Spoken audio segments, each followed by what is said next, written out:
Quedó sin audio, disculpen. Lo que les decía, los valores de reducción de respuesta son bastante altos para estructuras metálicas porque, ¿qué pasa? Las normas sísmicas están buscando a que el elemento sea dúctil, que tenga deformación, y el acero permite mucho. Pero entonces, ¿qué es lo que ocurre? Al reducir la fuerza sísmica mucho, sometes a una mayor probabilidad de daño a la estructura, por lo menos en los elementos no estructurales. Pero ¿qué es lo que dice? Si nosotros tenemos deformación, al tener deformación tendremos capacidad de respuesta a la energía, y que el daño sea en elementos no estructurales no hay ningún problema, porque el elemento no estructural se puede reponer, pero no se va hacia la estructura, hacia los elementos componentes estructurales. Ahora, en la parte de concreto, fíjense, pórticos reduce mucho, un sistema dual, que es lo que vamos a emplear nosotros, 7, muros estructurales 6. Ahora, ojo, entiéndase algo, y esto lo voy a hacer, ahorita estamos viendo la norma peruana, pero para todos en general, entendamos algo. Los valores de factores de reducción de respuesta sísmico son valores sugeridos. ¿Qué quiero decir yo con sugeridos? Son valores que dependen de lo que usted pueda tomar. Le dicen, ok, yo le sugiero, ojo, aquí la norma dice, los sistemas se clasifican según tales. Cuando en la dirección de la edificación presente más de un sistema, se toma el menor coeficiente de resultado que corresponda. Y después le dice, estos coeficientes se aplican únicamente a estructura de los elementos verticales, no se aplica para construcción de mitos. Pero fíjense que en ningún lado dice, son de uso obligatorio. Son valores sugeridos. ¿Por qué? Porque cuando usted está tomando estos valores que están tomando aquí, ojo, no pueden ser más grandes que esto. Eso sí, lo sabe. ¿Por qué le está sugiriendo estos valores? Porque hasta aquí debería usted tomarlos. Porque hasta estos valores es que se ha entendido que se tiene un nivel de desempeño óptimo en el que se preserva la vida. Entonces, si usted dice, si el pórtico, yo en vez de tomarlo 8, lo tomo 6, simplemente, ojo, es un número 6, ¿por qué es más pequeño? Claro, porque como un valor que va ahí abajo de la ecuación, mientras más pequeño sea este valor de R, mayor va a ser la fuerza sísmica. Entonces, si yo en vez de tomar un valor de 8, tomo un valor de 6, la fuerza sísmica que voy a tomar en mi proceso de cálculo es mayor. Eso quiere decir que mi cálculo va a estar entendiendo que va a ser una estructura mucho más resistente que con 8. ¿Por qué? Porque las columnas que me podían dar con un factor de reducción de respuesta de 8 me van a dar, por ejemplo, columna de 35 por 35, y ahora cuando yo reduzco a 4, las columnas ahora van a ser de 45 por 45. Más grande, más acero. Pero, ojo, no me va a decir, bueno, Manuel, pero entonces la voy a hacer más grande y más costosa porque sí. No, lo que pasa es que el sismo, cuando usted lo ponga con un valor de respuesta de 8, el daño cuando ocurra el sismo va a ser mayor cuando usted lo coloque con un R igual a 4. ¿Por qué? Porque su estructura va a estar más preparada para ese nivel de daño. No sé si me expliqué. ¿Sí? Por eso que, ojo, yo no me voy, en mi caso particular, yo, Manuel Guía, no uso ese valor límite. Porque ¿qué es lo que ocurre? Si usted vive en una ciudad altamente sísmica, como lo puede ser Lima, como lo es Santiago, Santiago de Chile, como Ciudad de México, que ciertamente no ocurre mucho sismo con frecuencia, pero tiene un problemita que su suelo es una... Como decía un profesor, cuando usted quiera estudiar suelos y quiera saber sobre suelos malos, haga su posgrado en la Autónoma de México. ¿Por qué? Porque ustedes son los especialistas en suelo, porque tienen el peor suelo de todo el planeta prácticamente. Entonces, ¿qué pasa? Los sismos no ocurren en Ciudad de México, ocurren lejos, pero cuando se llega a la propagación se maximizan por el suelo de poca de alta plasticidad que tiene. Sí, y bueno, el ingeniero a mí nada más me podrá corregir si me equivoco. Pero eso, ojo, usted no puede reducirle la fuerza sísmica al límite que le están dando como recomendación a una ciudad donde todos los días tiembla. Porque ¿qué va a ocurrir? Tembló hoy, ok, una grietita. Tiembla mañana, otra grietita. Tiembla 3 veces en el mismo día, otra grietita, otra grietita. Entonces, ¿qué pasa? La sensación que le va a dar esa estructura es una estructura de que no está bien, a pesar de que puede estar perfectamente normalizada y perfecta y va a pasar cualquier auditoría. Pero el efecto de que usted vea una grieta después de un sismo en una mampostería, nosotros como ingenieros civiles no nos mataría, pero imagínense una persona, ¿qué les puedo decir yo? Un abogado, o que una persona que no haya estudiado, tembló y vio una grieta, le va a dar algo, porque piensa que se le va a caer la casa. Pero ojo, no castiguemos a las estructuras con estos factores tan altos. Es mi recomendación. Cuando usted los reduce, reduzcalos a 6, reduzcalos a 4, 4.5, incluso puede usar decimales. 4.5, usted le está dando un valor agregado. Sí va a ser un poco más costoso. Sí lo va a hacer.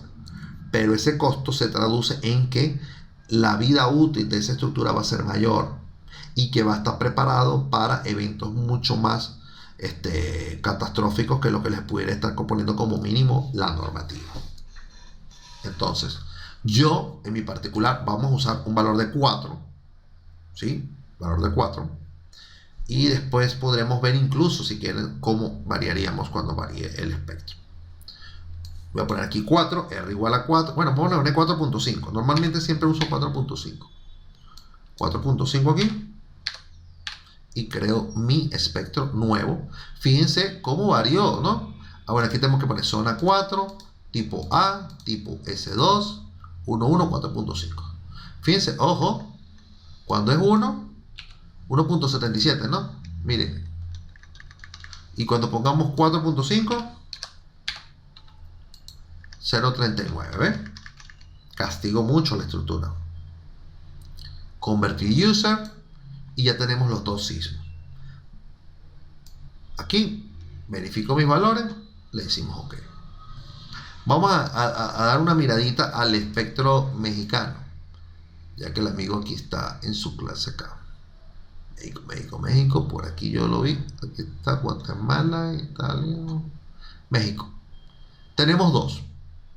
Según tengo entendido, bueno, posiblemente sea por una transición, o aunque tengo claro que México tiene Ciudad de México tiene su propio código sísmico. Y creo que es los CFE. Y no me corregirá. El NTC 2004 creo que es el que deberíamos estar utilizando para edificaciones en general. ¿Ven? Y aquí están dando sus datos. Zona sísmica. Fíjense que hay unas subclasificaciones. Aquí sí, no desconozco. El grupo A y B. Grado de importancia. Tipo de suelo, lo que decía el ingeniero. Factor de respuesta. Este factor de respuesta sísmica. Y la irregularidad. Este yo creo que no. Este debe ser más viejo. Porque no incorpora el suelo. Vamos a ver este. Ah, no, pues estos son más viejos.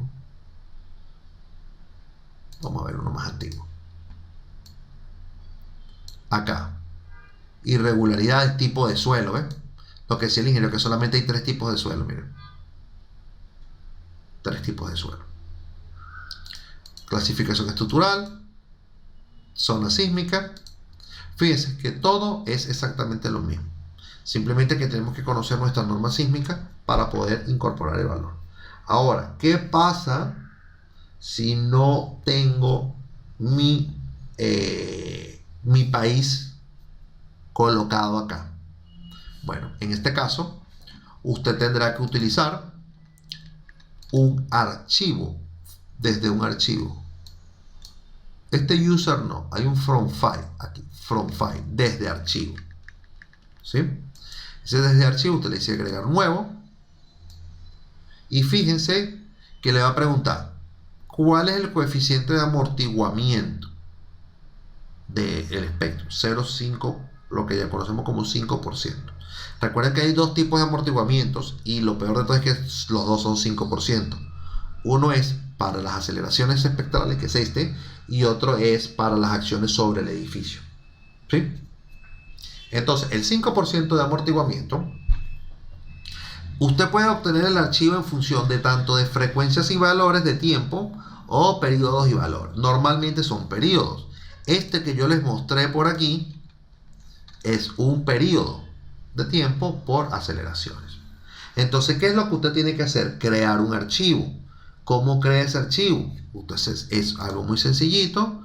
Usted se mete en bloc de notas, crea acá. Usted tendrá ya su hoja programada, tiempo, aceleración, ojo, sin multiplicar la G. El mío lo tiene sin multiplicar. Lo seleccionará. Aquí lo copiará, control C, y lo pegará. Ojo, atento si es punto o si es coma. Allí. Y después usted guardará ese archivo. ¿Cómo le va a dar el nombre? Bueno, dile el nombre como yo se los estoy sugiriendo. Y puede llegar a tener esto que les voy a mostrar yo. Yo, por ejemplo, aquí en mi trabajo, tengo funciones, espectros de diseño de proyectos que he hecho. Miren, ve acá, una lista. Incluso, miren, tengo unos espectros de un proyecto que se hizo en Colombia, miren. Aquí está la hoja para hacer el pesto colombiano. Pero entonces fíjense que aquí, de mi lista, ya yo puedo distinguir cuáles son los archivos. ¿Sí me ven? Por ejemplo, fíjense este se llama AZS5S2-095R4. Este que está aquí es norma venezolana, donde la zona sísmica es A, zona sísmica 5, porque en Venezuela hay 7, ¿sí? El 0,95 es un factor y el R4.5. Este es un espectro venezolano. Después tenemos este, AZS3S2R4. Este es un espectro peruano. ¿Por qué? Zona sísmica, estructura tipo A, zona sísmica 3, suelo S2, R igual a 4. Fíjense que no hace ninguna referencia al factor previo, como este que sí es venezolano. Pero por eso es que yo le digo el nombre, ¿ven? Claro, esto yo porque tengo un desastre aquí, debería haberlo clasificado por carpeta, lo que yo tengo. Ok, fíjense, ¿qué es lo que toca hacer entonces? Usted tendría que llegar, buscar aquí un archivo, escritorio, trabajo, archivo de trabajo, espectros. Si no le salen, tiene que determinar aquí que sean todos los archivos y ahí usted va a poder escoger el que usted quiera. Ahora, por aquí había unos. Voy a agarrar cualquiera de estos. Ojalá sean con coma.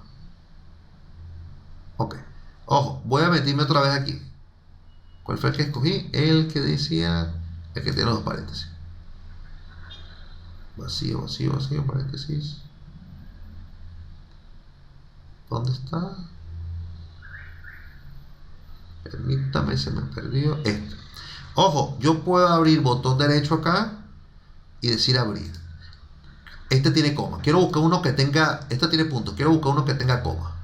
Porque hay unos archivos que yo sé que se modifican con coma. Vamos a ver por aquí uno que tenga comas. Abrir. Puntos. Este tiene coma, miren. Miren la coma. Por favor, ¿todos vieron aquí la coma?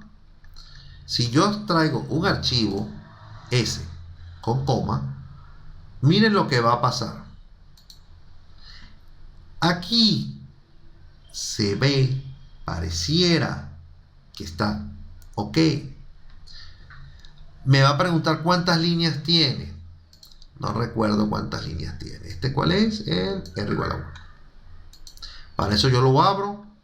Me voy aquí a abrir, tengo que abrirlo. Y veo hasta el final. ¿Cuántas filas tiene? Hasta aquí.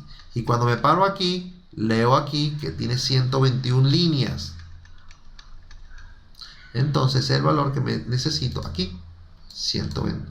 Ah, no, va a saltarse alguna línea. Disculpen, corrijo. No, no me voy a saltar. Hay veces, hay archivos, gente que acostumbra, no le pone el nombre como se lo estoy poniendo yo, sino que en las primeras líneas del archivo escribe zona sísmica 3, y entonces pone la descripción. Entonces, como ocupan una, dos o tres líneas, usted se tiene que saltar esas líneas para que el software no lea eso con error. Entonces, aquí no nos vamos a saltar ninguna y le digo convertir user. Miren lo que va a pasar. Miren los valores que está tomando. 780, 50 segundos, 100 segundos. ¿Ves cómo afecta la coma? ¿Ves? 575, 400, 300. Entonces usted, no, eso está mal, esto no puede ser este valor. Entonces usted le dice cancelar, abre uno nuevo. En ese caso, si usted es ese archivo el que quiere crear, porque es ese, métase en el archivo de bloc de nota, le dice sustituir coma por punto, y en ese caso, cuando ya usted tenga el archivo cualquiera, por ejemplo este, y le diga convertir a usuario, mire, este también tenía coma, mire, después que no los conseguí, mire, este también tiene coma, mira, este también tiene coma, busca uno con puntos. Vamos a ver que tenga puntos, porque este puro, todos tienen coma, uno con coma, con puntos. Este tiene puntos, mira, el 0076. Entonces cuando vemos user 0276. ¿Ven? Atentos con eso. Muy atentos. Si pasa eso y usted no se dio cuenta, no le va a dar nada, nunca. Porque es un espectro demasiado grande, la fuerza sísmica. Paramos aquí. Ok, vamos a dejar estos dos espectros. Y esos dos espectros me van a permitir generar a mí, ojo, ¿generé qué cosa? ¿El espectro? No, generó la función espectral. Ahora, esa función espectral, y eso, aquí, ya, ok, nos va a permitir a nosotros generar en el load pattern o patrones de carga. Fíjense que nosotros nos habíamos metido aquí en el load pattern todo lo elástico. ¿Ve? Aquí no figura el sismo, ni dice espectro por ningún lado. Entonces, si no es aquí, ¿en dónde? Bueno, nos metemos en load case, casos de carga. En load pattern, lo estático, el load case va a estar todo. Load case. Y entonces en esta ventana ya aparece las que yo hice. Como este archivo, ojo, dead. Le decimos modificar, me va a mandar acá y yo le voy a cambiar el nombre. ¿Por qué sale dead y live? Porque ya trae esos casos por defecto. ¿Se acuerdan que yo los modifiqué? Siempre va a tener esos casos por defecto. Entonces cámbienle el nombre acá y fíjense que ahí usted va a poder entender. Uno, que es un caso lineal estático, que depende de esta masa, que ya la vamos a editar, y que el análisis modal está por defecto. Muy bien. Y que, ojo, este caso de carga va a estar multiplicado por 1. Eso quiere decir que todo lo que ponga va a ser la carga exacta. Le decimos OK. Live, carga viva. La carga viva o carga variable, como la llamé yo allá, para que me coincida todo, los nombres, las voy a editar acá. Va a estar multiplicada por 1, igual lineal estático. Esto que está aquí es para los análisis no lineales, ¿sí? La revisión de los efectos P delta y la no linealidad, la rigidez no lineal. En este caso, nuestro curso no va a abarcar esto. Esto más que todo cuando vayamos a hacer curvas de capacidad y todo, y bueno, eso es un análisis un poco más complejo. Me interesaría, o si ustedes están después más interesados en adquirir un curso de esto, ya nosotros tenemos algunos disponibles, pero les recomiendo, primero, hay que ver muy bien la parte básica, como la que están haciendo ustedes, y después adentrarse en esta parte no lineal. Ok, le decimos OK. Y ahora, fíjense, este sismo que está aquí, yo no sé por qué está ese que estaba por defecto, lo voy a agregar desde cero. Voy a agregar un nuevo caso. Se activa esta ventana y ojo, voy a hacer el sismo. Pero ¿cuántas funciones espectrales incorporé yo en el modelo? 2. Entonces voy a hacer un sismo en X y un sismo en Y con R igual a 1, y un sismo en X y un sismo en Y con un R igual a 4.5, que fue el que calculé, ¿sí? Ahora, en este caso los voy a llamar SX elástico y SY elástico reducido, ¿sí? Entonces SX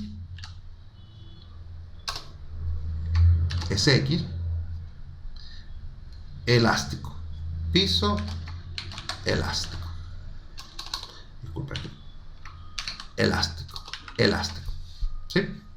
Díganle control C para que lo tengan allí, para poderlo volver a pegar. Ok, ahora, ¿el caso SX es un caso lineal estático? No, porque si fuera lineal estático lo hubiese definido con la otra opción y me dijera estático equivalente. Entonces yo aquí pondría lo nuevo, que es espectro de respuesta. Va a cambiar la interfaz y ahora lo que me va a preguntar es ¿cuál es la carga a aplicar? La carga a aplicar la vamos a agregar y va a ser una aceleración. Recuerden que nuestro gráfico es de aceleración en función del tiempo, en la dirección U1, y U1 es un eje local, pero ¿hacia dónde estaría orientado U1 por defecto? Hacia X. Entonces U1, fíjense que aquí está U1, U2, U3, R1, R2, R3. U siempre está asociado al desplazamiento. Cuando vean U1, U2, U3 siempre son desplazamientos en X, en Y y en Z correspondientemente. Y cuando vean R es rotación, o no momento, rotaciones alrededor del eje 1, R2 y R3. Entonces en este caso hace U1. ¿Y cuál función? No es la función por defecto. Esta es la función que yo acabo de crear. Fíjense que aquí tendría, fíjense cómo la idea que me inculcaron hace mucho tiempo de darle un nombre, usted va a poder reconocer cuál es cuál, ¿sí? Entonces, como voy a definir el elástico, esos son los que tienen R igual a 1. Y fíjense también que usted no va a poder entrar a esta opción si no ha definido previamente las funciones. Entonces voy a hacer el elástico. Ahora, ojo, ¿se acordaban que yo les decía que era importante que su gráfico usted entendiera que aquí a este número le faltaba multiplicar por la G? Porque si le falta multiplicarlo por la G, como en mi caso, usted esta aceleración tendrá que usar un factor de escala que es la gravedad. En este caso, como tengo las unidades de kilos por centímetros por defecto, me sale 980.665, que es lo mismo que 981, pero este es el número más exacto, es la gravedad. Ahora, hay hojas de Excel que las he visto por ahí, y creo que vi una en el caso Colombia, en el que ya automáticamente el código le decía, le daba dentro de su ecuación, ya estaba la gravedad.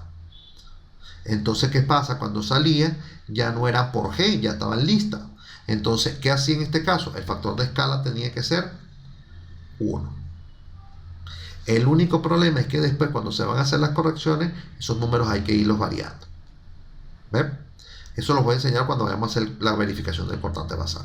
Pero hasta ahora es importante que entendamos que vamos a poner no solamente la gravedad.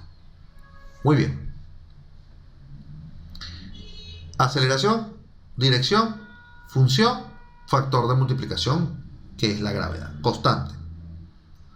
Ahora, el método de cálculo, ¿qué es lo que le estamos diciendo? Muy bien, ya tengo la función espectral, esa es la secuencia que vas a llevar.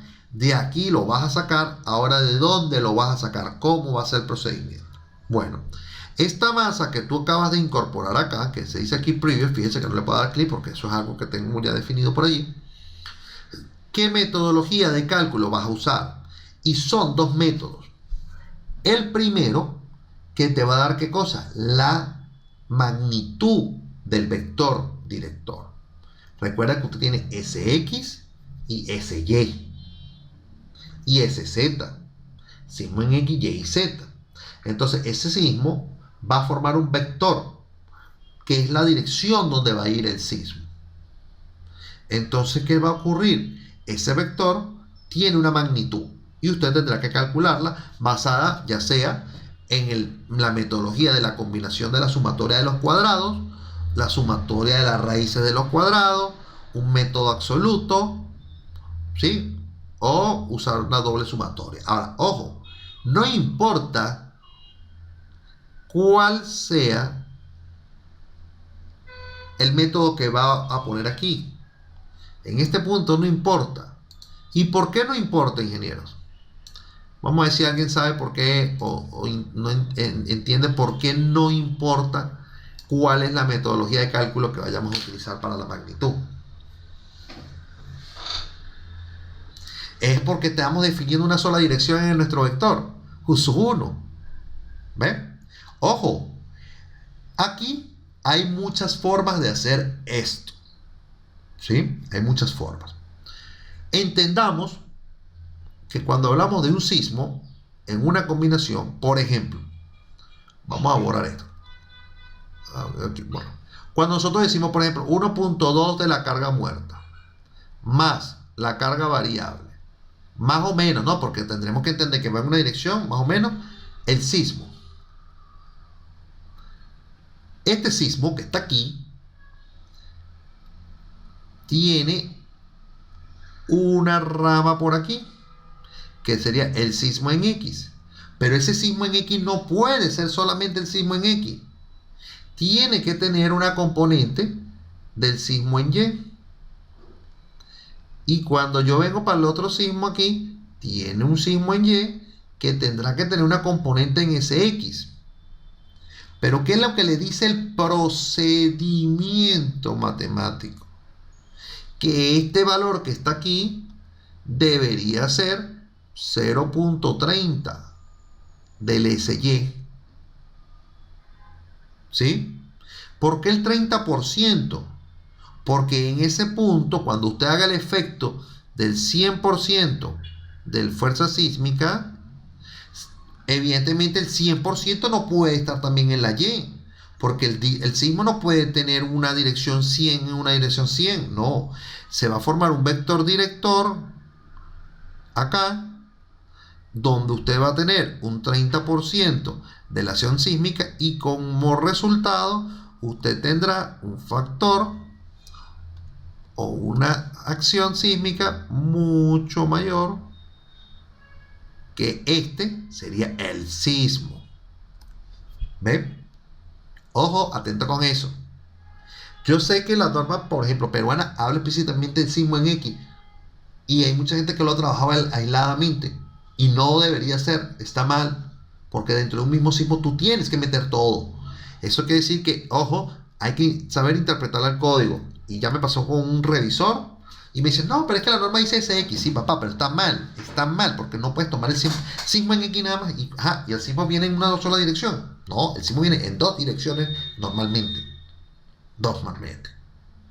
No, imagínense, si fuera todo en X o en Y, ya nosotros sabríamos, no, reforcemos siempre la misma dirección. No puede ser.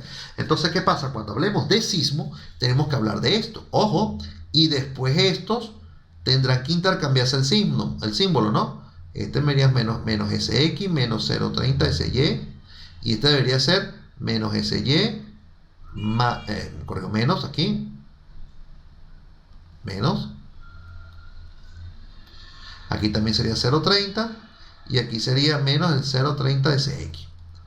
Ojo, incluso hay una combinación adicional en la que le dice SZ aquí, pero SZ normalmente son 2/3. 2/3 de SZ. Ahora, 2/3 positivo siempre o 2/3 negativo también. ¿Qué piensan ustedes?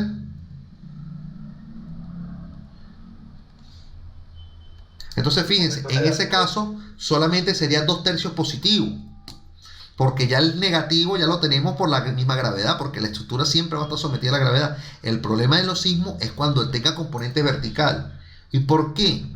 Porque cuando nosotros hagamos nuestros diagramas de momentos, Por ejemplo, aquí, aquí, esto es con una gravedad actuando hacia abajo en un estado normal. Pero ¿qué pasa si el sismo hace que brinque? Sino que se invierta el diagrama de momento, y creo que eso lo vimos ya anteriormente, con la losa, y entonces aquí me va a pedir tracciones donde no tengo acero de refuerzo. Ahora, en una viga sí tengo. Siempre voy a tener un acero superior e inferior. Pero si aquí yo requería 6 barras, aquí no necesariamente pueden haber 2 o pueden haber 3. Porque aquí prácticamente no necesita. Las que estamos poniendo simplemente es para poder generar un armado en la viga. ¿Ven? Atentos allí. Estas son las cosas de las que hacen que uno se defienda siempre de los revisores que no estudian y que creen que saben todo porque se saben el código de memoria. Eso es como las personas que andan predicando la palabra y creen que al saberse la Biblia de memoria ya hace que sepas mucho más de la Biblia. ¿Ven? Esto es importante, ¿sí? Porque yo puedo crear y decir, esto que está aquí, no lo voy a llamar sismo X, sino lo voy a llamar sismo. Y aquí yo puedo crear U2, o sea, fíjense que me iba a agregar, ¿no? Yo puedo agregar U2 y poner aquí otra vez la función espectral, y ahora este valor que está aquí, yo puedo poner 980.6665, igualito, el mismo número, ¿sí? Pero el método de cálculo que yo voy a usar acá tendrá que ser diferente. Me explico. Si ojo, lo he visto porque hay personas que lo hacen así, lo he visto. Dice agregar. Ahora agrego el sismo en U2. Ya tengo la X y tengo la Y. Uso la misma función. Uso el mismo factor de reducción. Pero, en la metodología CQC le digo que es un absoluto. Bueno, absoluto no. Aquí hay uno, allá donde está. Un factor. No, miento. Aquí digo CQC. Pero aquí abajo es el factor direccional. Estos valores de 1 y 0,30 que está aquí le van a dar la forma al vector. Entonces ahí aplico ya, salto a la segunda opción y le digo, uso un valor absoluto y pongo aquí 0,30. Entonces, ¿qué es lo que hace el software? Automáticamente, con los dos valores que tiene, hace 30% de uno, 30% del otro. Entonces no tengo que crear 4 combinaciones de carga, sino simplemente uno que hace las dos. Y después de esa combinación simplemente tengo que decirle a uno positivo y al otro negativo. Listo.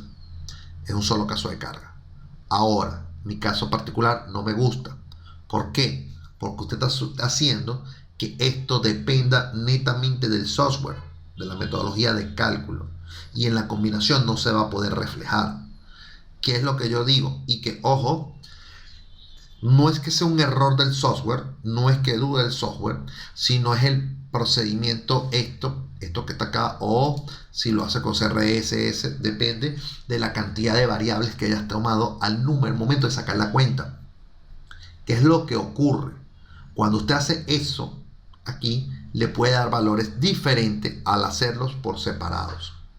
¿Qué quiero decir yo? Que de la acción separada usted va a tener una condición mucho más desfavorable, ¿sí? Y que matemáticamente es mucho más fácil de comprobar. Entonces, mi recomendación es, olvídese de este SX, o sea, de hacer uno solo, haga uno solo, no importa cuál sea el método que usted utilice aquí, no va a importar el método que usted utilice aquí porque es uno solo, ¿sí? Ojo, no tiene que aplicarle a todos los diagramas. ¿Por qué? Porque aquí no está diafragma rígido. ¿Sí? Diafragma rígido. Ojo, esto lo podemos revisar después que hayamos hecho las losas, que ya hemos modelado. Le decimos OK y genero el sismo elástico y le digo OK. Tengo el primero, vamos a hacer el segundo. Voy a copiármelo. Cuando me lo copio, ¿qué quiero decir? Que simplemente tendré que decir que aquí es el SY inelástico, por ejemplo. Quíteme aquí. inelástico, inelástico, y aquí, ojo, buscaré el espectro de 4.5. Todo se preserva igual. Decimos OK. SX elástico, SY inelástico. Ahora haremos el SY. Copio nuevamente. Aquí se va a llamar SY elástico. Y ahora en vez de cambiar 1, ponemos U2. Y todo permanece igual. Ahora de este me copio. Y haremos SY inelástico. Inelástico. Con R2, U2, R4.5 y queda igual. Ahora, ¿qué es lo que va a ocurrir? ¿Dónde voy a hacer las transferencias para generar el vector?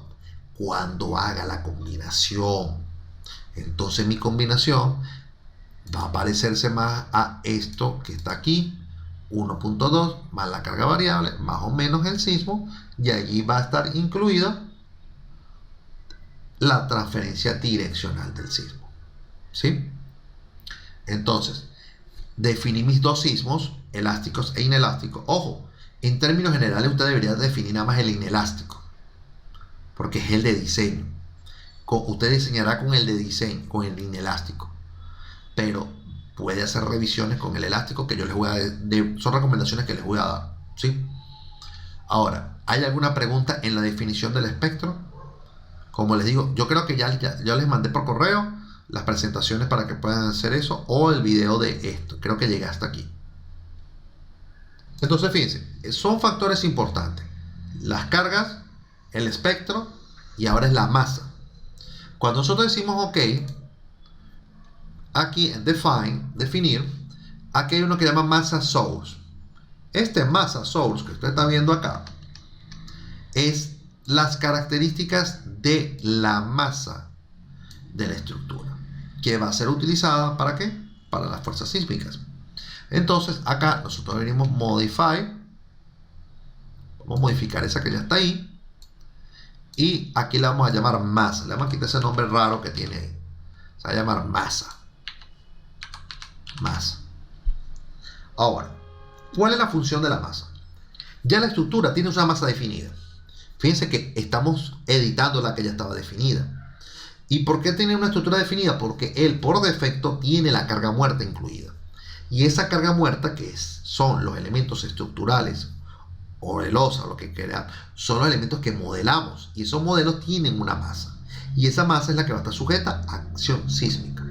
Por eso, fíjense algo, que por defecto esta masa que estaba acá ya dice, considerar el peso propio de los elementos. Ya está marcado. ¿Sí? Cualquier masa adicional, como yo puedo agregar masas adicionales, inclúyelas también. Pero, ahora, ¿qué voy a hacer yo? Cuando yo dije que la sobrecarga permanente iban a ser elementos no estructurales, ¿se acuerda que dijimos? Morteros, paredes, baranda, servicios, todo eso. Ojo, eso yo lo voy a incorporar en forma de carga a la estructura. Tantos kilos por metro cuadrado, tantos kilos por metro lineal, tantos kilos si son puntuales, etc. Pero esa carga no tiene masa. Es una carga. Y eso que está ahí es importante que se transfiera a masa. ¿Por qué? Porque en el momento que ocurra la fuerza sísmica, el evento sísmico, ¿qué es lo que llega a la base del edificio? La aceleración. ¿Y qué se va a conseguir esa aceleración? Una masa. Ahora, ese mortero, esa baranda, esa pared, esa mampostería, va a participar del evento sísmico. Y entonces nosotros diremos, agrega o convierte en masa los siguientes patrones de carga estático. Fíjense que habla de load pattern. ¿Sí? Entonces cuando usted marque aquí, ojo, fíjense cómo se activa esta ventana y usted va a poder incluir los 3 patrones de carga que nosotros hemos incluido. ¿Sí? Ojo, fíjense que le aparece la carga muerta. No incluye la carga muerta, porque esta carga muerta ya está incluida aquí. Entonces usted tendría que decir sobrecarga permanente. Ahora, esta sobrecarga permanente puede que sea una porción de ella o no, y por eso usted dice este valor que está aquí tiene que ser entre 0 y 1. Ojo, incluso pudiese poner un número mayor. En caso de que usted quisiera decir, mira, de ese piso quiero poner el triple. Bueno, pues usted lo puede poner acá. Pero ahora, ojo, si esta es la sobrecarga permanente, al momento de un evento sísmico, ojo, ya sabemos lo que es la sobrecarga y qué es la barca. Al momento de un evento sísmico, la sobrecarga permanente estará colocada en un 100% dentro de la estructura, o estará en un 30, o en un 20, en un 80. Dígame, esa sobrecarga permanente va a estar en un número de un 30%, un 40%, un 50% o un 100% de la carga al momento de que ocurra un evento sísmico. Fíjense algo. La pregunta que nos tendríamos que hacer, si ya sabemos que la sobrecarga permanente, por ejemplo, puede llegar a ser las paredes o el mortero para los pisos de nivelación, ¿hay algún momento del día en que haya menos paredes que otro momento del día? ¿O hay un momento en la mañana hay menos mortero de piso que en la noche? No. ¿Sí? No lo hay. Eso puede ocurrir en el momento de construcción, que uno puede decir, bueno, vamos a ir haciendo la construcción y puede ir variando. Pero después que la estructura está construida, que es cuando estamos diseñando esta estructura, porque nosotros estamos suponiendo aquí que ya la estructura está construida y que va a venir un evento sísmico. Entonces, ¿qué es lo que estamos diciendo? Nosotros no podemos decir, o sea, no podemos omitir el hecho que en el momento de la carga sísmica, en el momento del evento sísmico, la sobrecarga permanente se encuentra en un 100%. ¿No? No podemos.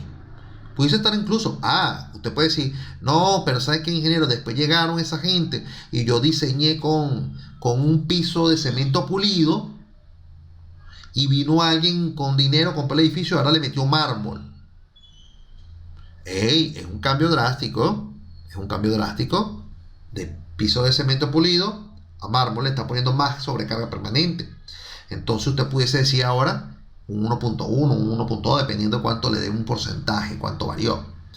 Pero normalmente las estructuras tendrán como sobrecarga permanente 1. Ahora, la carga variable sí puede cambiar, porque ¿quiénes son la carga variable? Nosotros, los usuarios. Y la cantidad de usuarios en la mañana no necesariamente es la cantidad de usuarios en la noche. Y tampoco depende si el edificio es residencial, así es un hospital. Por ejemplo, un edificio residencial, ¿verdad? Normalmente a 9, 10 de la mañana, la ocupación del edificio no es del 100%. ¿Sí? No es del 100%.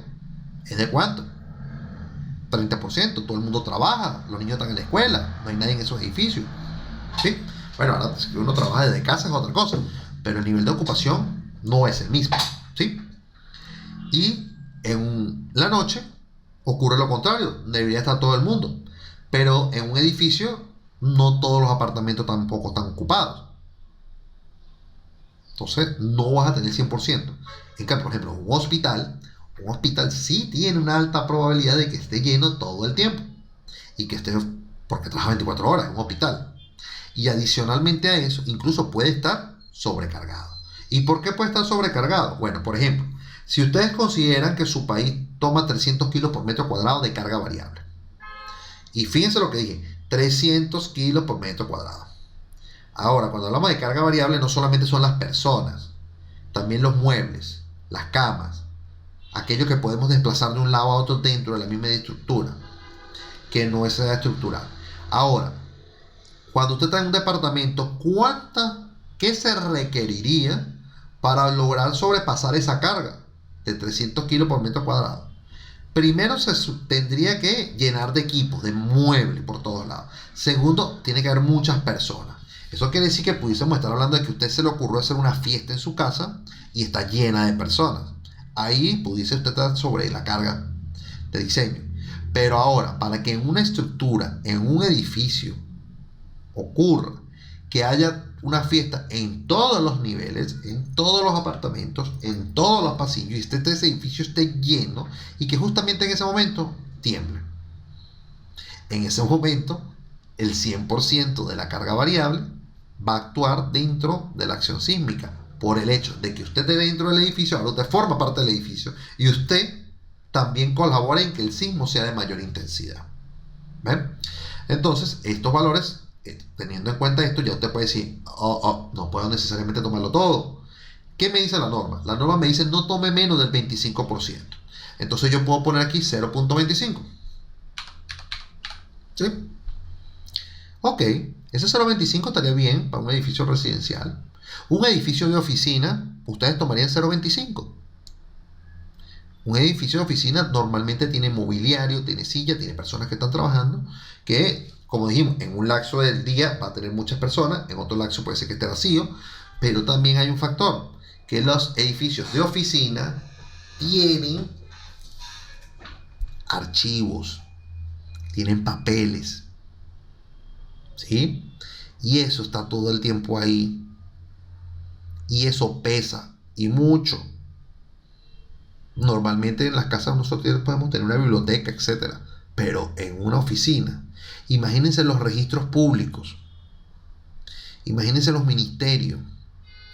Bueno, yo no sé, aquí en Perú ha tratado de digitalizar todo eso, pero en Venezuela cuando uno iba a llevar un proyecto, son carpetas de papel.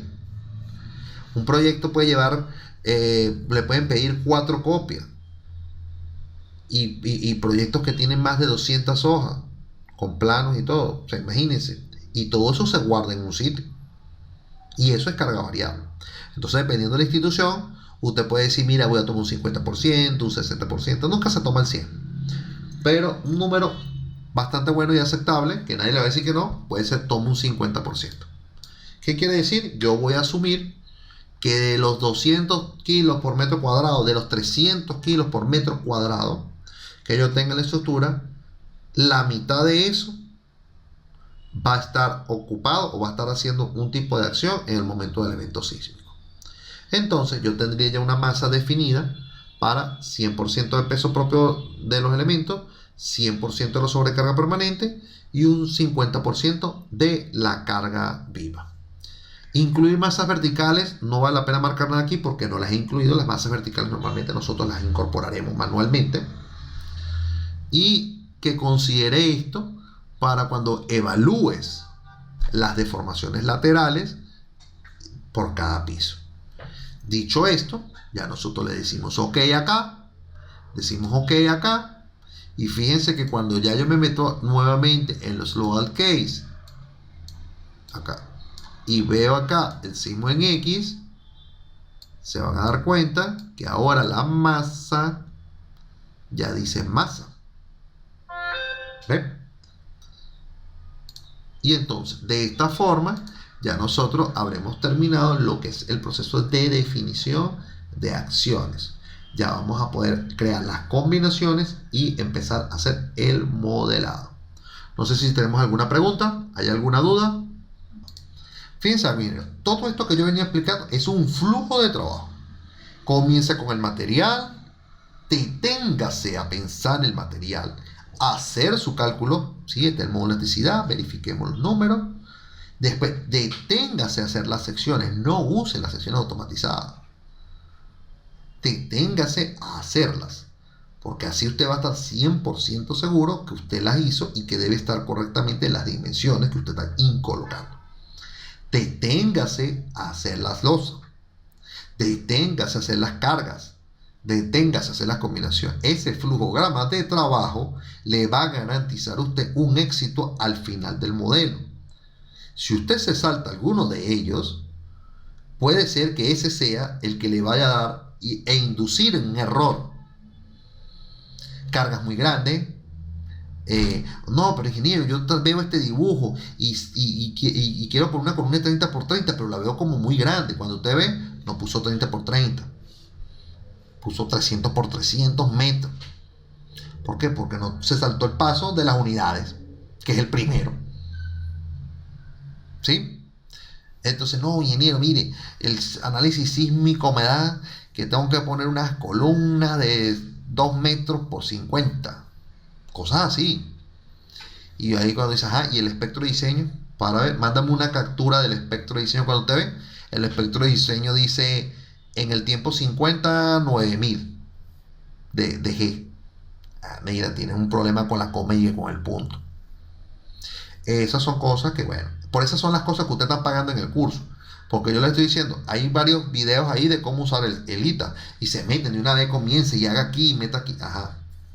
Pero ¿qué pasa cuando tengas el error? ¿Cómo identificas el error? ¿Qué fue el producto del error? Y ya usted como ingeniero va a saber. Hey, no me puede dar esta columna gigante. Esta columna es la única forma. Mire, le voy a decir una anécdota rápida. Y para no quitarle... Ojo. Se los voy a dejar grabado para que les quede anécdota. Y esto va a quedar la anécdota para todo aquel que vaya a adquirir el curso posteriormente. En mi primer trabajo, estaba diseñando unos puentes. Y entonces contraté a unos colegas que estudian conmigo en la universidad del posgrado para que me ayudaran a modelar puentes, porque eran muchos puentes, eran 16 puentes. Pero la responsabilidad era mía, yo tenía que revisarlos todos. Entonces había una amiga y nos hemos puesto una meta. Tendríamos que estar modelando por lo menos 2 puentes semanal, cada uno. Éramos 4, 8 puentes, en 15 días tendríamos que estar los 16 modelos listos para poder pasar a hacer los procesos de cargo. Entonces una amiga, cuando estamos haciendo la revisión a fin de la semana, mire, no, es que tengo uno que no me da y da el error y yo le digo, pero ¿cuál es el problema? ¿Verdad? No, es que no me da. Ella cerrada, porque ¿qué es lo que pasa? De todo el grupo yo era el que tenía más experiencia, tenía más años graduado y más años trabajando. Pero como estábamos en el posgrado, suponían algunos que estaban al mismo nivel. Y eso es una falsedad. El hecho de que usted esté haciendo un posgrado no significa que todos están al mismo nivel. Puede haber personas que están en niveles superiores porque hayan estudiado cosas previas o porque leen en su casa, ¿sí? O por debajo, que haya tenido una mala preparación en la universidad, etcétera, etcétera. El problema de ella era ese, que pensaba, no, ella no me quería preguntar a mí porque a pesar de que yo era el jefe de ella no le congeniaba bien que yo fuera jefe porque yo soy chistoso, molesto y yo no puedo ser el jefe. Entonces cuando yo le digo, ok, veamos cuál es el problema. Hasta que le dio la gana de decir cuál era el problema. El problema era una viga de un puente. Y la viga del puente fallaba por carga axial. ¿Sí? Carga axial. Entonces usted dice, tiene que haber un problema, evidentemente, porque las vigas de los puentes fallan es por flexión. ¿Por qué? Porque precisamente sobre ellas está circulando la carga y el problema es la flexión. ¿Qué está ocurriendo? ¿Qué puede pasar? ¿Qué puede haber embarrado para que la viga le falle por carga axial? No sé, ¿qué sugerencias tienen ustedes? ¿Qué creen ustedes que era la carga? Bueno, fíjense que hay varias cosas, ¿verdad? Y entonces ahí usted tiene que meterse en dónde, en lo que les acabo de explicar yo, el flujograma. Aquí uno usa el flujograma primero. ¿Qué le dice primero el flujograma? ¿Qué es lo primero que hicimos nosotros al abrir el software? Lo que dice aquí el ingeniero Félix, unidades. Primero vámonos a las unidades. Y las unidades le van a permitir a usted saber, sí, puse la sección correcta, está bien introducida, las cargas están correctas, el material está correcto. Entonces usted dice, bueno, ¿será que usé un elemento de columna en vez de usar uno de viga? No va a haber ninguna diferencia realmente.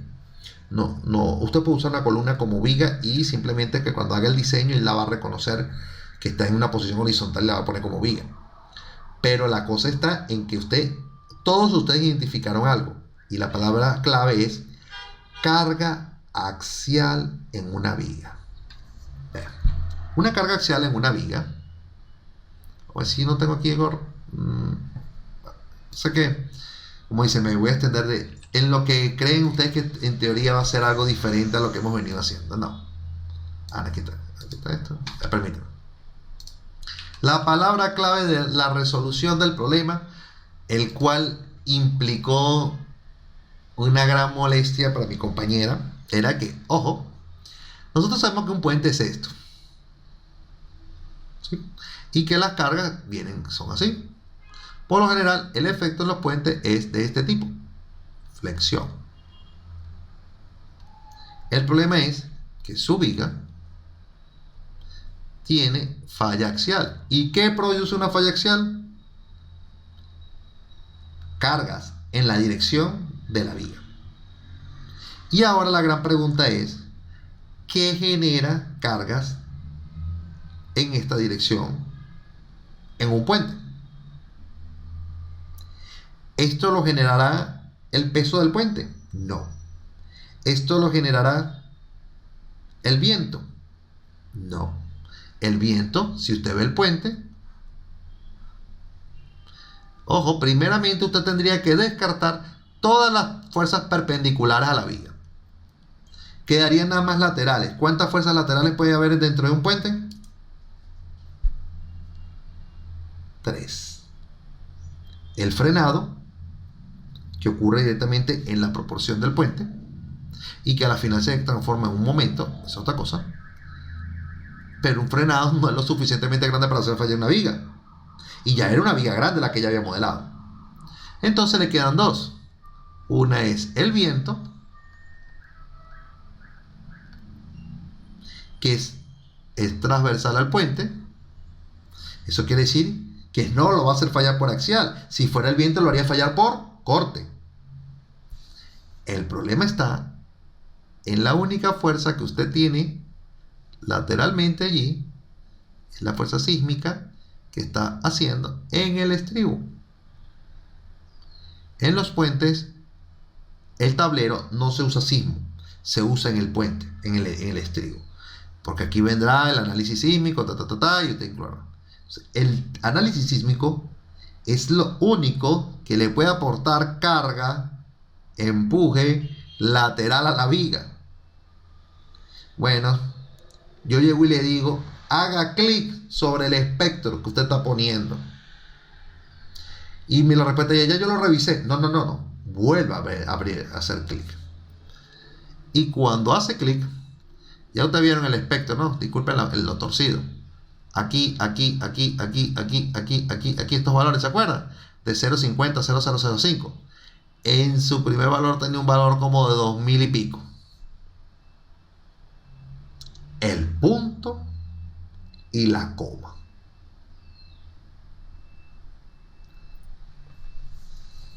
El punto y la coma la hizo trabajar toda una semana, estresarse y además a pagar la apuesta.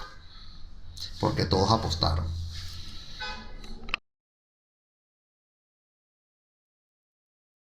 Entonces, bueno, ingenieros, basados en lo que les acabo de comentar, es esto: sigan los flujogramas de trabajo para que minimicen la cantidad de errores. Y con esos errores, nosotros podamos dar una respuesta rápida, efectiva.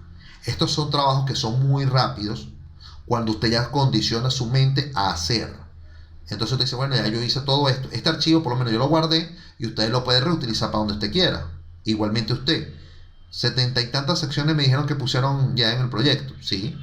Pero las guarda, porque ahora cuando usted vaya a hacer otro proyecto, usted puede hacer a partir de ese modelo, usar las secciones que usted requiere nada más. Y ya las tiene definidas, no pasa por el proceso de definición, no pasa por los materiales, y ya puede hacerlo mucho más rápido. ¿Sí? Incluso, ¿recuerdan la opción de archivo nuevo? Fíjense, le voy a decir archivo nuevo. ¿Se acuerda cuando decía usar desde un modelo existente? ¿Ven? Esta opción. Yo puedo hacer clic aquí y el software, cuando le diga OK, me va a mandar a ¿dónde? A buscar el archivo. Y ese archivo es el que yo creé con todas mis secciones. ¿Ven? El mismo software le da la posibilidad de que usted empiece desde algo que ya haya comenzado. ¿Sí? Entonces, bueno, ingenieros, si no tenemos ninguna otra pregunta, vamos a dejar la clase el día de hoy hasta acá, para darles el tiempo suficiente para que ustedes digieran toda esta información. La pueden complementar con los videos cortos. Incluso por correo electrónico les mandé las diapositivas que tenían de esos procedimientos. Les va a dar tiempo también de ver algún otro elemento para complementar, y ya para la próxima clase pudiésemos estar viendo las combinaciones y ya al fin modelando. ¿Sí? Lo voy a decir. Ok, una de las preguntas acá. Si por ejemplo yo tengo mi modelo definido y lo voy a abrir para que ustedes vean. Voy a venirme para acá y voy a buscar mi archivo del curso.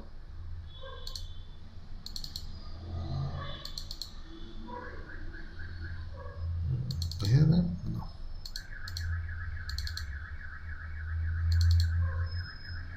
De fecha de hoy es esto. Okay. Fíjense aquí. Yo puedo tener mi archivo acá con mis secciones, ¿no? Claro, aquí están mis secciones. Implícitamente están en el sistema de unidades, porque yo la llamé 30 por 30, 35 por 35. Ese fue el nombre que yo le di, ¿sí? Pero ojo, si yo me puedo venir aquí al sistema de unidades, esto no se va a ver si no lo minimizo. Primero, al sistema de unidades, y decirle ponlo consistente a pulgadas y libras. Le digo OK, y ahora cuando me vaya a venir aquí a la sección, las secciones se siguen llamando igual, pero cuando vea las propiedades ya van a estar en las unidades que rigen el modelo.